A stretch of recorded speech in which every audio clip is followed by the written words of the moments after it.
Hello friends, सभी दोस्तों का स्वागत है आपके अपने इस YouTube channel GK with JP पर, जहां पर प्रश्नोत्तरी के माध्यम से आपका प्रत्येक विषय वो मजबूत किया जाता है। अब चले हम शिक्षक भर्ती की तैयारी के लिए। तो जहां पर बड़ा ही महत्वपूर्ण पॉइंट आता है हमारा मनोविज्ञान। मनोविज्ञान की जो प्रश्नोत्तरी है, टाइम टू टाइम आपके सामने मैं लाता रहूंगा, और ऐसे ऐसे प्रश्न है जो परीक्षा की दृष्टि से बड़े महत्वपूर्ण होने वाले हैं। विगत परीक्षाओं में भी पूछे गए हैं और आगामी परीक्षाओं में भी पूछने के बहुत बहुत ज्यादा चांस बनेंगे। तो शुरुआत करते हैं। अपना आज का पहला प्रश्न है। पहला प्रश्न दिखा है, चरित्र का विकास किस प्रकार से होता है। चरित्र, एक व्यक्ति के अंदर, एक मानव के अंदर चरित्र का विकास किस प्रकार से होता है। इच्छा शक्ति के द्वारा होता है, बर्ताव या व्यवहार के द्वारा होता है, या नैतिकता के द्वारा होता है। तो ध्यान रखिए, चरित्र का विकास है वो तीनों ही कारणों से हो सकता है। इच्छा शक्ति भी हो सकती है, व्यक्ति का बर्ताव, उसका व्यवहार भी चरित्र का निर्माण करता है, उसकी नैतिकता भी चरित्र का निर्माण करती है। यहाँ पर ऑप्शन रहेगा अपना डी। किस प्रकार से, देख लीजिए आप।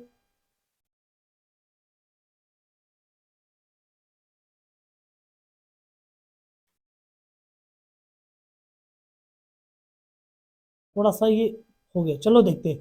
चरित्र से कुछ जुड़ी कुछ बातें देखिए। चरित्र विकास एक प्रक्रिया है जिसके जरिए पात्र या व्यक्ति समय के साथ विकसित होता है। जैसे जैसे बाल्यावस्था से युवावस्था, प्रौढ़ावस्था की ओर जाता है, व्यक्ति के चरित्र में बदलाव आता रहता है। चरित्र विकास में मूल्य, नैतिकता, निर्णय लेने का कौशल और विश्वसनीयता जैसे कई पहलू शामिल होते हैं। चरित्र विकास व्यक्तिगत विकास और कैरियर की सफलता के लिए अहम होता है। चरित्र विकास को ट्रैक करने के लिए पाठक को चरित्र के लक्षणों और परिस्थितियों पर ध्यान देना चाहिए। चरित्र विकास के लिए संघर्ष महत्वपूर्ण होता है। संघर्ष आंतरिक और भारी हो सकता है। सफल जीवन के लिए चरित्र निर्माण बहुत जरूरी होता है। अच्छा चरित्र अच्छे गुणों का बखान करता है, बुरा चरित्र बुरे गुणों का बखान करता है। दूसरा प्रश्न देखिए, अल्पसंख्यक बच्चों को अल्प वयस्क बच्चों के अधिगम में अभिभावक की भूमिका होनी चाहिए। जो बच्चा अल्प वयस्क है उसके अधिगम सीखने की प्रतिक्रिया में अभिभावक की भूमिका किस प्रकार से होनी चाहिए। संवेदनात्मक होनी चाहिए, अगर सक्रिय होनी चाहिए, उदासीन होनी चाहिए, या निषेधात्मक होना चाहिए। तो अभिभावक की भूमिका होनी चाहिए अगर सक्रिय। किस प्रकार से होती है, देखिए इसमें अल्पवयस्क बच्चों के अधिगम में अभिभावक की भूमिका अहम होती है। अभिभावकों को बच्चों के मूल्यांकन में शामिल किया जाना चाहिए। इससे अभिभावक को बच्चों के प्रोत्साहन करने में, समर्थन करने में मदद मिलती है। अभिभावक और शिक्षकों को मिलकर काम करना चाहिए। इससे बच्चे का क्या होगा, सर्वांगीण विकास होगा। अभिभावक को बच्चों के साथ गुणात्मक समय बिताना चाहिए, उसके साथ प्यार और सुरक्षा की भावना देनी चाहिए, उसे उचित मार्गदर्शन देना चाहिए। उसकी बातें वो धैर्य से सुननी चाहिए कि बच्चे की कल्पना क्या कर रही है, बच्चे की बातें किस प्रकार से हो रही है। बच्चों को उसके सतर के आधार पर किताबें और खिलौने देना चाहिए। ये नहीं कि बाल्यावस्था के अंदर उसे बड़ी बड़ी किताबें थमा दी जाए या युवा अवस्था के अंदर उसे खिलौने दे दिए जाए। तो एक समय और उसकी अवस्था के आधार पर उसको खिलौने और उसकी स्तर की किताबें देनी चाहिए। बच्चों को समय समय पर किसी धार्मिक स्थान पर, ऐतिहासिक स्थान पर बाहर घुमाने ले जाना चाहिए, ताकि उसका दिमाग, उसका मस्तिष्क है वो विकसित हो। बच्चों की तुलना दूसरे बच्चों से बिल्कुल भी नहीं करना चाहिए। जैसे किसी का बच्चा है वो इंटेलिजेंट है और एक अभिभावक का बच्चा है वो कमजोर है, तो उसकी तुलना एक दूसरे के साथ नहीं करना चाहिए, बल्कि उसको मोटिवेट करना चाहिए। बच्चों को अपने आप अनुभव करने का मौका देना चाहिए। अगला प्रश्न देखिए, बचपन का सांप्रतिक दृष्टिकोण की मान्यता है। बचपन के सांप्रतिक दृष्टिकोण की मान्यता होती है कि बचपन वृद्धि और परिवर्तन की एक अनूठी अवधि होती है। बचपन में बच्चे में बहुत सारी वृद्धि देखने को मिलती है, परिवर्तन देखने को मिलती है। तो बचपन है एक अनूठी अवधि होती है, उसके अंदर बच्चे को विकसित होने में, वृद्धि होने में और उसके परिवर्तन होने में। यहाँ ऑप्शन अपना ए नंबर रहेगा। अगला प्रश्न देख, यहीं पर देख लीजिए, बाल विकास में कुछ आयु संबंधी विकास अवधियां और उनके अंतराल इस प्रकार है।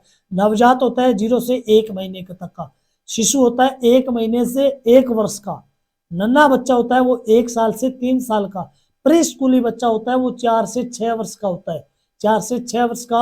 या इस अवस्था के अंदर घर में बच्चे को अधिगम कराने की कोशिश करनी चाहिए। स्कूली बच्चा होता है वो 6 से 13 वर्ष का होता है, और किशोर किशोर अवस्था में आ जाता है वो 13 से 20 वर्ष तक का बच्चा वो किशोरी अवस्था में आता है। उसके बाद वो युवा अवस्था में चला जाता है। अगला प्रश्न देखिए, एक सामान्य 12 वर्ष की आयु के बच्चे में सबसे अधिक होना संभव होता है। क्या संभव होता है कि वयस्कों को खुश करने में खुश करने के बारे में दुश्चिंता की अनुभूति बिल्कुल नहीं होती। समकक्षी के अनुमोदन के लिए बेचैनी होती है, यानी 12 वर्ष की आयु का बच्चा है वो अपने समकक्ष यानी अपने आयु के बच्चों का अनुमोदन करने में उसके अंदर बेचैनी रहती है। अगर कोई उसके साथ वाला बच्चा होशियार है तो वो कोशिश करेगा कि उसी के लेवल का बजाना चाहिए। तो यहाँ पर भी अपना ऑप्शन है, सही रहेगा। अगला प्रश्न देखिए, परिपक्वता का संबंध है, परिपक्वता का संबंध है, तो परिपक्वता का संबंध है वो किससे होता है? विकास से होता है। किससे होता है? विकास से होता है। अगला प्रश्न देखिए, शरीर के आकार में वृद्धि होती है क्योंकि, शरीर के आकार में वृद्धि होती है क्योंकि शरीर क्या होता है? शरीर का शारीरिक और ज्ञात्मक विकास होता है। यहाँ पर जब शरीर का विकास होगा तो शरीर के आकार में भी वृद्धि होती है। यहाँ पर अपना बी ऑप्शन सही रहेगा। अगला प्रश्न देखिए, एक 13 वर्षीय बालक बात बात में अपने बड़ों के साथ बड़ों से झगड़ा करने लगता है, हमेशा स्वयं को सही साबित करने की कोशिश करता है। वह विकास की किस अवस्था में आता है? 13 वर्ष का बच्चा है वो किस अवस्था में आता है? हमने पहला पढ़ा था कि 13 से 20 वर्ष की आयु का बच्चा है वो किस आयु में होता है? वह होता है किशोरावस्था के अंदर। यहाँ पर अपना ऑप्शन रहेगा किशोरावस्था।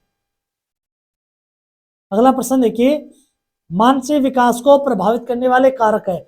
मानसिक विकास को प्रभावित करने वाले कारक होते हैं, वंश भी होता है, परिवार का वातावरण भी होता है, परिवार की सामाजिक स्थिति भी होती है। तीनों ही कारण होते हैं मानसिक विकास को प्रभावित करने में। अगला प्रश्न देखिए,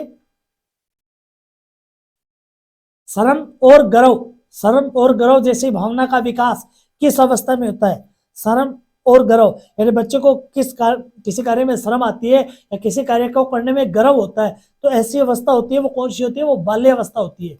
कौन सी अवस्था होती है? वो बाल्यावस्था होती है।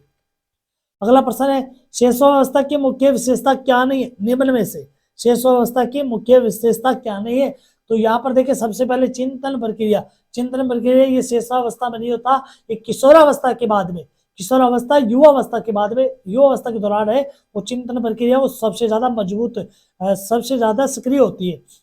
शेषावस्था में सीखने की प्रक्रिया में तीव्रता होती है, जिज्ञासा भी बच्चों में खूब होती है और अनुकरण द्वारा किसी को देख करके सीखने की प्रवृत्ति भी जागृत होती है। यहाँ पर ऑप्शन अपना ए है वो सही रहेगा। अगला प्रश्न देखिए, शारीरिक विकास का क्षेत्र है, शारीरिक विकास का क्षेत्र होता है स्नायु मंडल। शारीरिक विकास का क्षेत्र होता है स्नायु मंडल। उत्तर इसका बी रहेगा।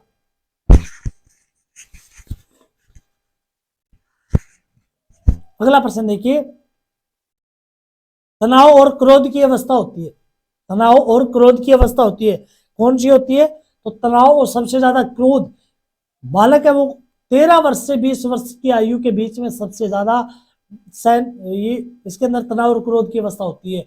तो 13 और 20 वर्ष के बीच में जो अवस्था होती है वो होती है किशोरावस्था।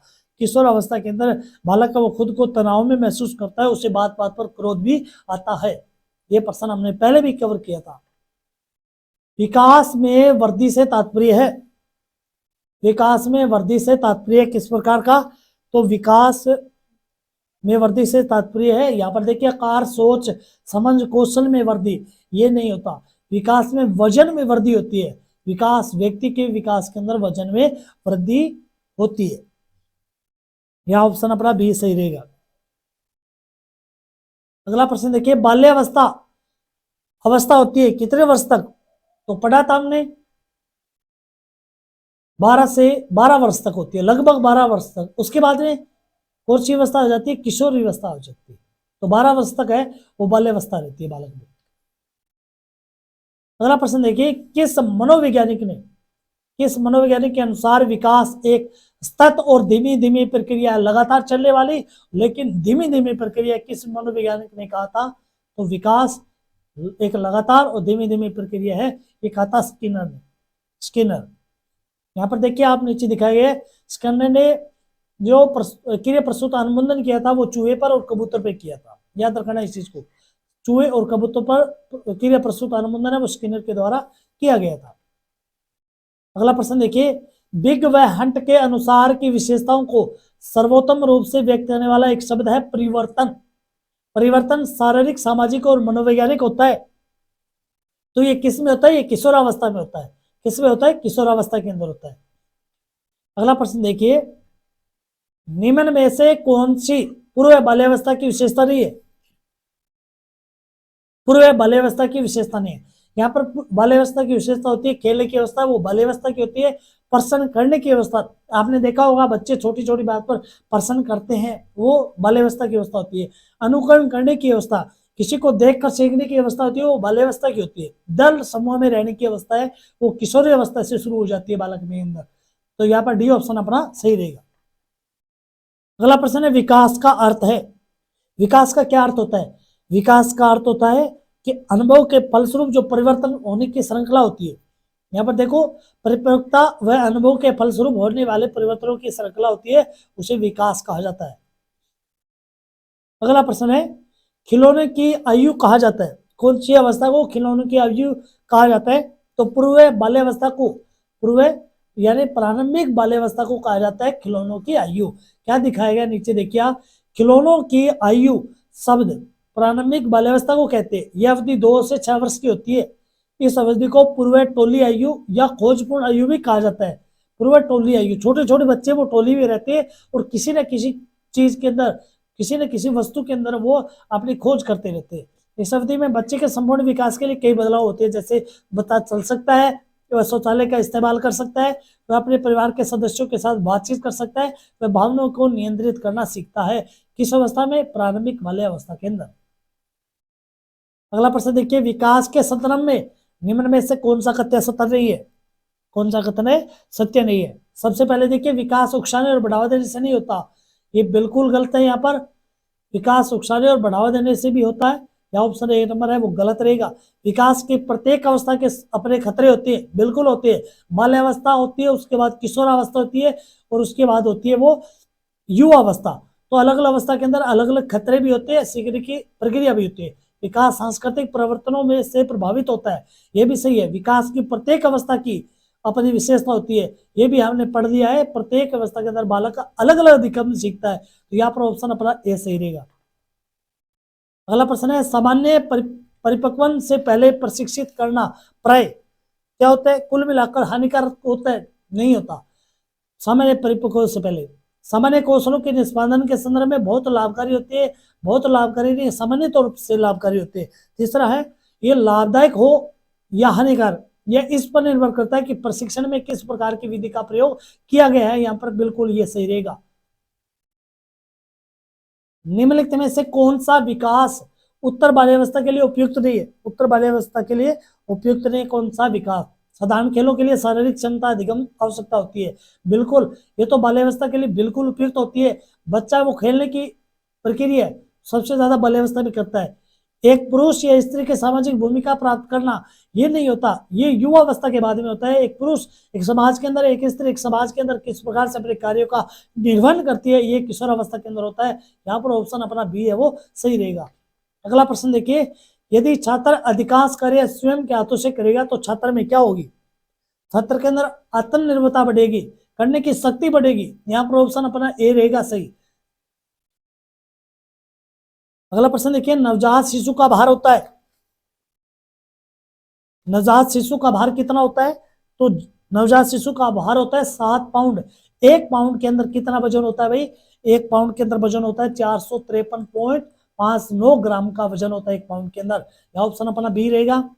अगला प्रश्न है, गर्भ में बालक को विकसित होने में कितना समय लगता है? कितना दिन लगते हैं? तो लगभग कितने दिन लगते हैं? 280 दिन लगते हैं। 280 दिन यानी 40 हफ्ते, लगभग 40 हफ्ते लगते हैं। एक बालक को विकसित होने में लगभग अगर पूछ लिया जाए तो 37 हफ्ते से लेकर के 42 हफ्ते तक, 37 हफ्ते से लेकर के 42 हफ्ते तक इसका समय लगता है। यानी 259 दिन से लेकर के लगभग 294 दिन लग सकते हैं। यहाँ पर अपना ऑप्शन है वो 280 रहेगा। अगला प्रश्न देखिए, वृद्धि को प्रभावित करने वाले कारक है। वृद्धि को प्रभावित करने वाले कारक कौन कौन से होते हैं? तो पर्यावरण है वो भी कारक होता है, आहार और स्वास्थ्य, तीनों ही वृद्धि को प्रभावित करने वाले मुख्य कारक होते हैं। अगला प्रश्न देखिए, मनोविज्ञान के अनुसार बाल विकास की कौन सी अवस्था सबसे जटिल होती है और कठिन होती है? कौन सी अवस्था वो सबसे जटिल और कठिन मानी जाती है? तो सबसे ज्यादा होती है किशोरावस्था, क्योंकि इस अवस्था के अंदर बालक है वो सबसे ज्यादा तनाव महसूस करता है, सबसे ज्यादा क्रोध महसूस करता है। ये अवस्था होती है वो सबसे ज्यादा कठिन होती है। अगला प्रश्न देखिए, एक शिशु का सामाजिक विकास निर्भर करता है, एक शिशु का सामाजिक विकास है वो निर्भर करता है किस प्रकार पर? शिशु को मिलने वाले प्यार और अपनत्व पर भी, उसके अन्य लोगों के साथ अंत्यक्रिया पर भी, उसके द्वारा दूसरों को ध्यान और अपने आकर्षित करने की क्षमता पर भी, यानी उपयोग सभी इसके अंदर उत्तर अपना सही रहेगा। अगला प्रश्न है, गर्भधारण में शिशु के जन्म की अवधि को कहते हैं? तो ये होता है प्रसव पूर्व काल होता है, प्रसव पूर्व काल होता है। अगला प्रश्न देखिए, मानव और मनुष्य में विकास की सबसे तीव्र गति होती है, कौन सी गति होती है? सबसे तीव्र गति होती है वो कौन सी होती है? किशोरावस्था होती है, किशोरावस्था। तो आज की इस वीडियो के अंदर हमने जो जो प्रश्न किए हैं बड़े महत्वपूर्ण है, जी जान से लगाकर पढ़िए, अच्छी तरह से समझिए, और मेरिट बनाने में ये प्रश्न है वो सबसे बड़े काम आएंगे आपके। अच्छी लगे वीडियो तो लाइक और शेयर जरूर कीजिए। जय हिंद, जय भारत।